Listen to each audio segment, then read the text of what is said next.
प्राचार्य गजेंद्र गडकर या नावाचे मोठे विद्वान होते. प्राचार्य गजेंद्र गडकर हे रॅशनॅलिस्ट होते. रॅशनॅलिस्ट म्हणजे जडवादी. हे एकदा महाराजांच्याकडे आले. महाराज असे काही वाचत बसले. तो टेंभा लावलेला होता. पूर्वी असे बघा रॉकेलचा डबा आणि त्याच्यामध्ये ती चिंदी घालून धाण धाण धाण धाण धाण धाण तो पिवळा धबक ती ज्योत यायची. तो उजेड आणि ती काजळी सगळीकडे पसरायची. असा तो टेंभा नावाचा होता. त्याच्या उजेडामध्ये महाराज वाचत होते काही. हे गजेंद्र गडकर तिथे आले. महाराजांनी ते वाचन बाजूला ठेवलं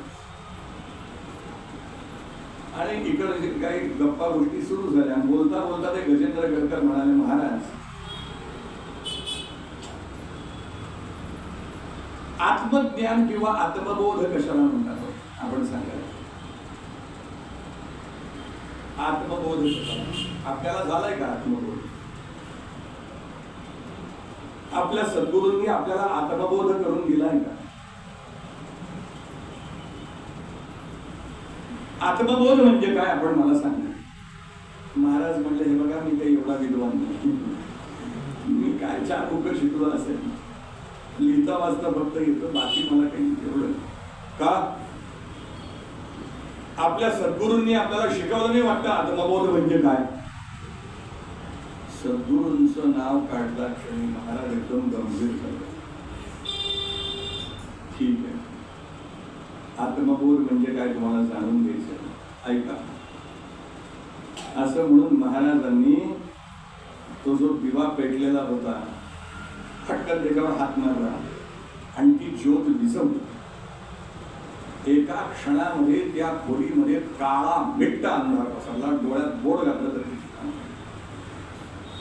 आणि तेवढ्याही अंधारामध्ये महाराजांचे तेजस्वी हिऱ्यासारखे डोळे असे चमकत होते आत्मविश्वासाने. आणि महाराजांनी त्यांना म्हटलं, प्राचार्य महोदय, आत्मबोध म्हणजे काय तुम्हाला ऐकायचंय? माझ्या सद्गुरूंनी मला काय दिलंय तुम्हाला ऐकायचंय? ऐका म्हणलं. महाराज म्हणले, ऐका. म्हणले, स्वतः कल्पनेने तयार केलेलं अवघड विश्व उघड्या डोळ्यासमोर सगळं नाहीसं झालं तरी अंतःकरणातलं समाधान, शांती, आनंद, तृप्ती शाश्वत टिकते. त्याला आत्मबोध असं म्हणतात. समजलं? हे महाराजांनी दिलेलं उत्तर. त्यामुळे जे जे आहे या दृष्टम तर नष्टम. जो खरा हरिभक्त आहे, जो खरा ब्रह्मज्ञानी आहे, तो बाह्य वस्तूंनी कधीच मोहित होत नाही. कारण बाह्य जगताकडून त्याला कुठलीच कामना नसते. हो,